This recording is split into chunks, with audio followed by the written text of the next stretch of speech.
Hi friends, ಎಲ್ರಿಗೂ ನಮಸ್ತೆ. Vedic ಅಸ್ಟ್ರಾಲಜರ್ಗೆ ಸ್ವಾಗತ. ನಿಮಗೆ ಎಲ್ಲರೂ ಹೇಗಿದ್ದೀರಾ? ನಾನು ಚೆನ್ನಾಗಿದ್ದೀನಿ. ಐ ಹೋಪ್ ನೀವೆಲ್ಲರೂ ಚೆನ್ನಾಗಿದ್ದೀರಾ ಅಂತ ಅಂದ್ಕೊಂಡಿದ್ದೀನಿ ಸ್ನೇಹಿತರೆ. ಈ ವಿಡಿಯೋನ ಫಸ್ಟಿಂದ ಕೊನೆವರೆಗೂ ಸ್ಕಿಪ್ ಮಾಡದೆ ನೋಡಿ. ನಿಮ್ಗೆ ಇಷ್ಟ ಆದರೆ ಲೈಕ್ ಮಾಡಿ, ಶೇರ್ ಮಾಡಿ. ಹೊಸದಾಗಿ ನೋಡ್ತಾ ಇರೋರು ವೇದಿಕ್ ಅಸ್ಟ್ರಾಲಜರ್ಗೆ ಸಬ್ಸ್ಕ್ರೈಬ್ ಮಾಡ್ಕೊಳ್ಳಿ. ಪಕ್ಕದಲ್ಲಿರೋ ಬೆಲ್ ಐಕನ್ ಕೂಡ ಕ್ಲಿಕ್ ಮಾಡಿ.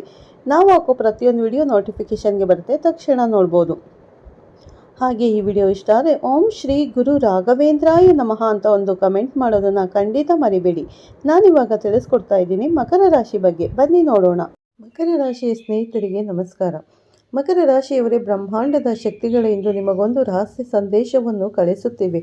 ಮಕರ ರಾಶಿಯವರೇ, ನೀವು ಜನ್ಮತಃ ಕಷ್ಟಜೀವಿಗಳು, ಶನಿದೇವನ ಪ್ರೀತಿಯ ಪುತ್ರರು. ಆದರೆ ಕಾಲಚಕ್ರ ಉರುಳುತ್ತಿದ್ದಂತೆ 2026ರ ಏಪ್ರಿಲ್ ತಿಂಗಳು ನಿಮ್ಮ ಜೀವನದ ಅತ್ಯಂತ ಸಂಕೀರ್ಣವಾದ ತಿಂಗಳಾಗಲಿದೆ. ನಿಮ್ಮ ಜೀವನದಲ್ಲಿ ಸದ್ದಿಲ್ಲದೆ ಒಂದು ಸುನಾಮಿ ಹೇಳುತ್ತಿದೆ. ನೀವು ಪ್ರೀತಿಸುತ್ತಿರುವವರೇ ನಿಮ್ಮ ಕಣ್ಣಿಗೆ ಅಂದರೆ ನಿಮ್ಮ ಬೆನ್ನಿಗೆ ಚೂರಿ ಹಾಕಲು ಸಿದ್ಧರಾಗಿದ್ದಾರೆ. ಹೌದು, ನಕ್ಷತ್ರಗಳ ಚಲನೆ ಮತ್ತು ನಿಮ್ಮ ಜಾತಕದ ಪ್ರಸ್ತುತ ಸ್ಥಿತಿ ಒಂದು ಭಯಾನಕ ಸತ್ಯವನ್ನು ಹೊರಹಾಕುತ್ತಿದೆ. 2026 ಈ ಏಪ್ರಿಲ್ ತಿಂಗಳು ನಿಮಗೆ ಕೇವಲ ಒಂದು ತಿಂಗಳಲ್ಲ, ಇದು ನಿಮ್ಮ ಅಸ್ತಿತ್ವದ ಹೋರಾಟ. ನಿಮ್ಮ ವಿನಾಶಕ್ಕಾಗಿ ಯಾರೋ ಈಗಲೇ ತೆಂಗಿನಕಾಯಿ ಹೊಡೆದಿದ್ದಾರೆ. ನಿಮ್ಮ ಮೇಲೆ ಸೇಡು ತೀರಿಸಿಕೊಳ್ಳಲು ಕಣ್ಣು ಮುಚ್ಚಿ ಕುಳಿತಿರುವ ಆ ಇಬ್ಬರು ವ್ಯಕ್ತಿಗಳು ಯಾರು? ಒಬ್ಬ ಹೆಣ್ಣು ಮತ್ತು ಒಬ್ಬ ಗಂಡು ಸೇರಿ ನಿಮ್ಮ ಸಂಸಾರವನ್ನು ಮಣ್ಣು ಪಾಲು ಮಾಡಲು ಹಗಲಿರುಳು ತಾಂತ್ರಿಕ ಪ್ರಯೋಗಗಳನ್ನು ಮಾಡುತ್ತಿದ್ದಾರೆ. ನಿಮ್ಮ ಮನೆಯ ಹೊಸ್ತಿಲವರೆಗೂ ಬಂದ ಅದೃಶ್ಯವನ್ನು ಕಿತ್ತುಕೊಳ್ಳುವ ಯಾರೋ ಸ್ಕೆಚ್ ಹಾಕಿದ್ದಾರೆ. ಈ ವಿಡಿಯೋ ನಿಮ್ಮನ್ನು ಭಯಪಡಿಸಲು ಅಲ್ಲ, ಬದಲಾಗಿ ನಿಮ್ಮ ಸುತ್ತಲೂ ಹೆಣೆಯಲಾಗಿರುವ ಕರಾಳ ಜಾಲದಿಂದ ನಿಮ್ಮನ್ನು ಮುಕ್ತಗೊಳಿಸಲು ಸಿದ್ಧಪಡಿಸಲಾಗಿದೆ. ಈ ವಿಡಿಯೋವನ್ನು ನೀವು ಕೊನೆವರೆಗೂ ನೋಡದಿದ್ದರೆ ನಿಮ್ಮ ಜೀವನದಲ್ಲಿ ಚೇತರಿಸಿಕೊಳ್ಳಲಾಗದ ನಷ್ಟ ಸಂಭವಿಸಬಹುದು. ನಿಮ್ಮ ವಿನಾಶಕ್ಕೆ ಸ್ಮಶಾನದಲ್ಲಿ ಪೂಜೆ ನಡೆಯುತ್ತಿದೆ ಎಂದರೆ ನೀವು ನಂಬಲೇಬೇಕು. ಈ ವಿಡಿಯೋದಲ್ಲಿ ನಾವು ಕೇವಲ ಭವಿಷ್ಯ ಹೇಳುತ್ತಿಲ್ಲ, ನಿಮ್ಮ ಬೆನ್ನಿಗೆ ಚೂರಿ ಹಾಕುತ್ತಿರುವ ಆ ಇಬ್ಬರು ವ್ಯಕ್ತಿಗಳ ಜಾತಕವನ್ನು ಬಯಲು ಮಾಡುತ್ತಿದ್ದೇವೆ. ಆ ಎಂ ಅಕ್ಷರದ ರಹಸ್ಯವೇನು? ನಿಮ್ಮ ಕುಲದೈವವನ್ನೇ ಕಟ್ಟಿಹಾಕಿದ ಆ ಮಾಂತ್ರಿಕ ಶಕ್ತಿ ಯಾವುದು? ಎಲ್ಲವನ್ನು ವಿವರವಾಗಿ ತಿಳಿಯೋಣ. ವಿಡಿಯೋ ಶುರು ಮಾಡುವ ಮುನ್ನ ಆ ಪರಶಿವನ ರಕ್ಷಣೆ ನಿಮಗಿರಲಿ ಎಂದು ಕಮೆಂಟ್ ಬಾಕ್ಸಲ್ಲಿ ಓಂ ನಮಃ ಶಿವಾಯ ಎಂದು ಬರೆಯಿರಿ, ಅಥವಾ ಓಂ ಶನೀಶ್ವರಾಯ ನಮಃ ಅಂತ ಬರೆಯಿರಿ. ನಿಮ್ಮ ಒಂದು ಲೈಕ್ ಈ ಮಾಹಿತಿಯನ್ನು ಕಷ್ಟದಲ್ಲಿರುವ ಇನ್ನೂ 10 ಮಂದಿ ಮಕರ ರಾಶಿಯವರಿಗೆ ತಲುಪಿಸಲು ಸಹಾಯ ಮಾಡುತ್ತದೆ. ಬನ್ನಿ, ನಿಮ್ಮ ಬೆನ್ನ ಹಿಂದಿರುವ ಆ ಕರಾಳ ಶಕ್ತಿಗಳ ಮುಖವಾಡವನ್ನು ಇಂದು ಕಳಚೋಣ. ಮೊದಲು ನಾವು ಮಕರ ರಾಶಿಯವರ ವ್ಯಕ್ತಿತ್ವ ಮತ್ತು ದೌರ್ಬಲ್ಯದ ಬಗ್ಗೆ ತಿಳಿಯೋಣ. ಮಕರ ರಾಶಿಯವರ ಅಧಿಪತಿ ಶನಿ ದೇವರು. ಶನಿ ಎಂದರೆ ಶಿಸ್ತು, ಶ್ರಮ ಮತ್ತು ನ್ಯಾಯ. ನೀವು ಯಾರನ್ನು ಸುಲಭವಾಗಿ ನಂಬುವುದಿಲ್ಲ, ಆದರೆ ಒಮ್ಮೆ ನಂಬಿದರೆ ನಿಮ್ಮ ಪ್ರಾಣವನ್ನೇ ಕೊಡುತ್ತೀರಿ. ಇದೇ ನಿಮ್ಮ ಮೊದಲ ದೌರ್ಬಲ್ಯ. ನೀವು ಯಶಸ್ಸಿನ ಶಿಖರ ಏರುತ್ತಿದ್ದಂತೆ ನಿಮ್ಮ ಸುತ್ತಲೂ ಅಸೂಹೆಗಳ ಗೋಡೆಗಳು ನಿರ್ಮಾಣವಾಗುತ್ತವೆ. ಇವನು ಹೇಗೆ ಇಷ್ಟೊಂದು ಬೇಗ ಬೆಳೆದ?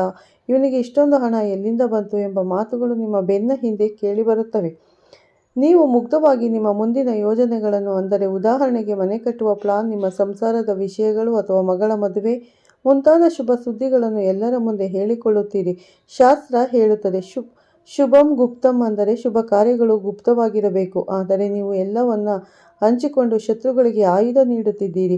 ಮಕರ ರಾಶಿಯವರೇ, ನಿಮ್ಮ ಜಾತಕವನ್ನು ಆಳವಾಗಿ ವಿಶ್ಲೇಷಿಸಿದಾಗ ಲಭ್ಯವಾದ ಮಾಹಿತಿಗಳು ಬೆಚ್ಚಿ ಬೀಳಿಸುವಂತಿದೆ. ನಿಮ್ಮ ಶತ್ರುಗಳು ಹಾವಿಗಿಂತಲೂ ವಿಷಕಾರಿಯಾಗಿದ್ದಾರೆ. ಅವರು ನೇರವಾಗಿ ನಿಮ್ಮ ಮುಂದೆ ಬರುವುದಿಲ್ಲ, ಬದಲಾಗಿ ನಿಮ್ಮ ಫೋಟೋಗಳನ್ನು ಹಿಡಿದು ಸ್ಮಶಾನದಲ್ಲಿ ಕ್ಷುದ್ರ ಪೂಜೆಗಳನ್ನು ಮಾಡಿಸುತ್ತಿದ್ದಾರೆ. ಶಾಸ್ತ್ರಗಳ ಪ್ರಕಾರ ಮಕರ ರಾಶಿಯ ಅಧಿಪತಿ ಶನಿ ದೇವರು ನ್ಯಾಯದೇವರಾಗಿದ್ದಾರೆ. ಇದ್ದರೂ ನಿಮ್ಮ ಜಾತಕದಲ್ಲಿ ರಾಹು ಮತ್ತು ಕೇತುಗಳ ಪ್ರಭಾವ ಹೆಚ್ಚಾದಾಗ ಶತ್ರುಗಳಿಗೆ ಬಲ ಸಿಗುತ್ತದೆ. ಪ್ರಸ್ತುತ ನಿಮ್ಮ ರಾಶಿಯ ಮೇಲೆ ನಕಾರಾತ್ಮಕ ಶಕ್ತಿಗಳ ಕಣ್ಣು ಬಿದ್ದಿದೆ. ನಿಮ್ಮ ಮನೆಯ ಹೊಸ್ತಿಲ ಬಳಿ ನಿಂಬೆಹಣ್ಣು, ಕುಂಕುಮ ಅಥವಾ ವಿಚಿತ್ರ ವಸ್ತುಗಳು ಕಂಡು ಬರುತ್ತಿದೆಯಾ? ಹಾಗಿದ್ದಲ್ಲಿ ಎಚ್ಚರ. ಈ ಶತ್ರುಗಳು ನಿಮ್ಮ ಹಿತೈಷಿಗಳಂತೆ ನಟಿಸುತ್ತಾರೆ. ನಿಮ್ಮ ಏಳಿಗೆಯೇ ನಮ್ಮ ಗುರಿ ಎಂದು ಸಿಹಿಯಾಗಿ ಮಾತನಾಡಿ ನಿಮ್ಮ ಒಳಗಿನ ಗುಟ್ಟುಗಳನ್ನು ತಿಳಿದುಕೊಳ್ಳುತ್ತಾರೆ.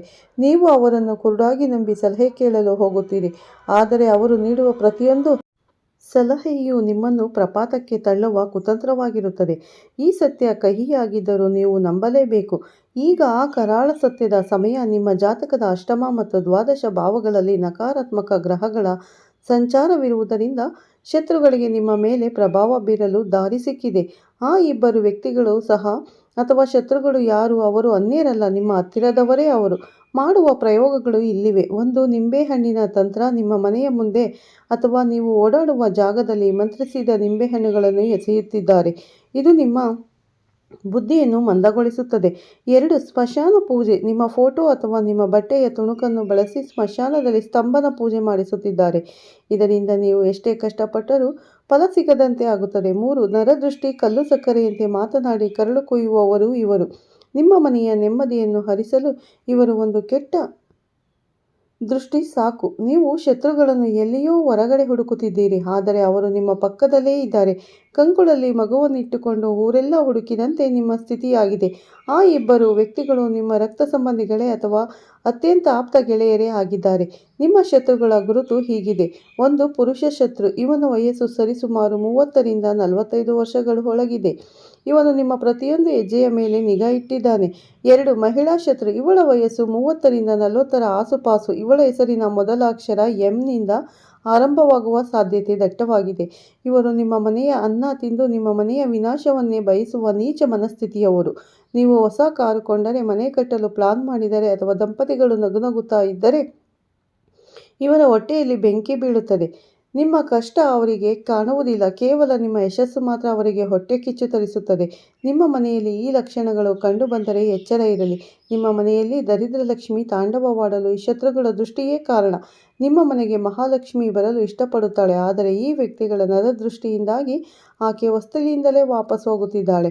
ನಿಮ್ಮ ಮೇಲೆ ಪ್ರಯೋಗ ನಡೆದಿದೆಯೇ ಎಂದು ತಿಳಿಯಲು ಈ ಕೆಳಗಿನ ಸಣ್ಣ ಬದಲಾವಣೆಗಳನ್ನು ಗಮನಿಸಿ. 1. ಅನಿರೀಕ್ಷಿತ ರೋಗಗಳು. ವೈದ್ಯಕೀಯ ವರದಿಯಲ್ಲಿ ಎಲ್ಲವೂ ನಾರ್ಮಲ್ ಇರುತ್ತದೆ, ಆದರೆ ಮೈಕೈ ನೋವು, ತಲೆನೋವು ಮಾತ್ರ ಕಡಿಮೆಯಾಗುವುದಿಲ್ಲ. 2. ಕನಸುಗಳು. ಕನಸಿನಲ್ಲಿ ಹಾವುಗಳು ಸ್ಮಶಾನ ಮತ್ತು ಎತ್ತರದಿಂದ ಬೀಳುವಂತೆ ಭಾಸವಾಗುವುದು. 3. ಕಲಹ. ಸಣ್ಣ ವಿಷಯಕ್ಕೂ ಗಂಡ ಹೆಂಡತಿಯ ನಡುವೆ ವಿಪರೀತ ಜಗಳವಾಗುವುದು. 4. ದುರ್ವಾಸನೆ. ಮನೆಯಲ್ಲಿ ಯಾವುದೇ ಕಾರಣವಿಲ್ಲದೆ ಹಳೆಯ ವಸ್ತುಗಳ ಅಥವಾ ಕೊಳೆತ ವಾಸನೆ ಬರುವುದು. 5. ಅಕಸ್ಮಾತ್ತಾಗಿ ಕೆಂಪು ಇರುವೆಗಳ ದಂಡು ಬರುವುದು ಅಥವಾ ನಿಮ್ಮ ಮನೆಯ ಆವರಣದಲ್ಲಿ ಅಥವಾ ಬಾವಲಿಗಳ ಸಂಚಾರ. 6. ಮನೆಯಲ್ಲಿ ಜೇಡರ ಬಲೆಗಳು ವಿಪರೀತವಾಗುವುದು. ನೀವು ಎಷ್ಟೇ ದುಡಿದರೂ ಹಣ ಕೈಯಲ್ಲಿ ನಿಲ್ಲುತ್ತಿಲ್ಲ ಅಂದರೆ ನಿಮ್ಮ ಕುಲದೈವನನ್ನು ಅವನು ತಂತ್ರಮಂತ್ರಗಳಿಂದ ಬಂಧಿಸಿದ್ದಾರೆ ಎಂದೇ ಅರ್ಥ. ಈ ಎಲ್ಲ ಸಂಕಷ್ಟಗಳಿಂದ ಹೊರಬರಲು ಈ ಕೆಳಗಿನ ಪರಿಹಾರಗಳನ್ನು ತಪ್ಪದೇ ಮಾಡಿ. ಇದನ್ನು ಪೂರ್ಣ ನಂಬಿಕೆಯಿಂದ ಮಾಡಬೇಕು. 1. ಶಿವನ ಅಭಿಷೇಕ. ಸೋಮವಾರ ಅಥವಾ ಶನಿವಾರ ಒಂದು ತೆಂಗಿನ ಕಾಯಿಯನ್ನು ತೆಗೆದುಕೊಂಡು ಶಿವನ ದೇವಸ್ಥಾನಕ್ಕೆ ಹೋಗಿ ಶಿವನ ಪಾದದ ಬಳಿ ಆ ಕಾಯಿಯನ್ನು ಇಟ್ಟು ಯಾವುದಾದರೂ ಅರ್ಚನೆ ಅಥವಾ ಅಭಿಷೇಕ ಮಾಡಿಸಿ. ಈ ಸಮಯದಲ್ಲಿ ನಿಮ್ಮ ಮನಸ್ಸಿನಲ್ಲಿ ಓಂ ನಮಃ ಶಿವಾಯ ಎಂಬ ಜಪ ಮಾಡಿ.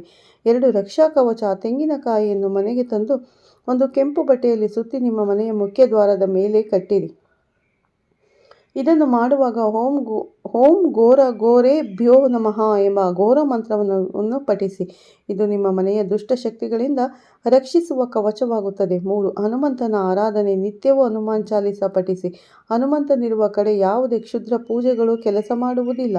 ಪ್ರತಿದಿನ ಬೆಳಗ್ಗೆ ಸ್ನಾನದ ನಂತರನೂ ಹನುಮಂತನ ಮುಂದೆ ಕುಳಿತುಕೊಂಡು ಈ ಮಂತ್ರವನ್ನು 21 ಬಾರಿ ಹೇಳಿ. ಓಂ ನಮೋ ಭಗವತೆ ಆಂಜನೇಯಾಯ ಮಹಾಬಲಾಯ ಸ್ವಾಹ. ಇದು ನಿಮ್ಮ ಸುತ್ತಲೂ ಒಂದು ಅದೃಶ್ಯ ಶಕ್ತಿಯ ಗೋಡೆಯನ್ನು ನಿರ್ಮಿಸುತ್ತದೆ. 4. ಶಿವನ ಮೃತ್ಯುಂಜಯ ಮಂತ್ರ. ಶತ್ರುಗಳ ಸ್ತಂಭನ ಪ್ರಯೋಗವನ್ನು ಮುರಿಯಲು ಈ ಮಂತ್ರಕ್ಕಿಂತ ಶ್ರೇಷ್ಠವಾದುದು ಯಾವುದೂ ಇಲ್ಲ. ಓಂ ತ್ರಯಂಬಕಂ ಯಜಾಮಹೇ ಸುಗಂಧಿಂ ಪುಷ್ಟಿವರ್ಧನಂ ಊರ್ವಾರುಕ ಬಂಧನ ಮೃತ್ಯೋರ್ಮುಕ್ಷಿಯ ಮಮಾತೃ.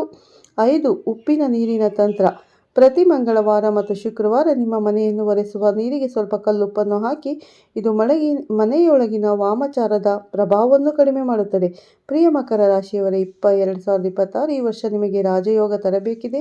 ರಾಹು ಮತ್ತು ಶನಿ ನಿಮ್ಮನ್ನು ಪರೀಕ್ಷಿಸುತ್ತಿದ್ದಾರೆ, ಆದರೆ ನೀವು ಧೈರ್ಯ ಕೆಡಬೇಡಿ.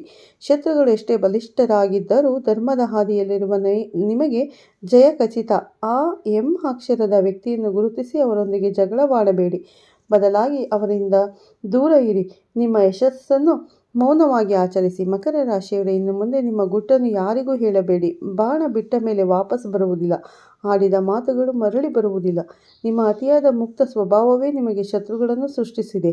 ನಿಮ್ಮ ಏಳಿಗೆಯನ್ನು ಕಂಡು ಹೊಟ್ಟೆ ಕಿಚ್ಚು ಪಡುವವರಿಂದ ದೂರ ಇರಿ. ಯಾರು ನಿಮ್ಮ ತಪ್ಪುಗಳನ್ನು ಮುಖದ ಮೇಲೆ ಹೇಳುತ್ತಾರೋ ಅವರೇ ನಿಮ್ಮ ನಿಜವಾದ ಹಿತೈಷಿಗಳು. ಯಾರು ಅತಿಯಾದ ನಿಮ್ಮನ್ನು ಹೊಗಳುತ್ತಾರೋ ಅವರ ಬಗ್ಗೆ ಎಚ್ಚರ ಇರಲಿ. ಈ ಏಪ್ರಿಲ್ ತಿಂಗಳು ನಿಮಗೆ ಪರೀಕ್ಷೆ. ಈ ವಿಡಿಯೋ ನಿಮಗೆ ಒಂದು ದಾರಿದೀಪವಾಗಲಿ. ಈ ಮಾಹಿತಿ ನಿಮಗೆ ಇಷ್ಟವಾದರೆ ಲೈಕ್ ಮಾಡಿ, ನಿಮ್ಮವರಿಗೂ ಶೇರ್ ಮಾಡಿ.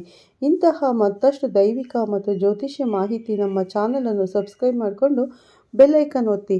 ತಕ್ಷಣ ನಾವು ಹಾಕೋ ಪ್ರತಿಯೊಂದು ವಿಡಿಯೋ ನೋಟಿಫಿಕೇಷನ್ಗೆ ಬರುತ್ತೆ ಸ್ನೇಹಿತರೆ, ತಕ್ಷಣ ನೋಡ್ಬೋದು.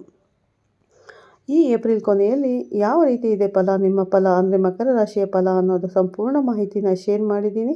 ಈ ವಿಡಿಯೋನ ಎಲ್ಲೂ ಸ್ಕಿಪ್ ಮಾಡದೆ ಪೂರ್ತಿಯಾಗಿ ನೋಡಿ ಹಾಗೂ ಮಕರ ರಾಶಿಯವರಿಗೆ ಶೇರ್ ಮಾಡೋದನ್ನು ಮರಿಬೇಡಿ. ಮತ್ತೆ ಸಿಗ್ತೀನಿ ಉತ್ತಮ ರಾಶಿ ಭವಿಷ್ಯದೊಂದಿಗೆ ಅಂತ ಹೇಳ್ತಾ ಈ ವಿಡಿಯೋನ ಮುಗಿಸ್ತಾ ಇದ್ದೀನಿ. ಎಲ್ಲರಿಗೂ ಧನ್ಯವಾದಗಳು ಮತ್ತು ಎಲ್ಲರಿಗೂ ಒಳಿತಾಗಲಿ. ಆ ದೇವರು ಪರಶಿವ ಎಲ್ಲರಿಗೂ ಒಳ್ಳೆಯದನ್ನು ಮಾಡಲಿ ಅಂತ ಆ ದೇವರಲ್ಲಿ ಪ್ರಾರ್ಥನೆ ಮಾಡ್ಕೋತೀನಿ ಸ್ನೇಹಿತರೆ.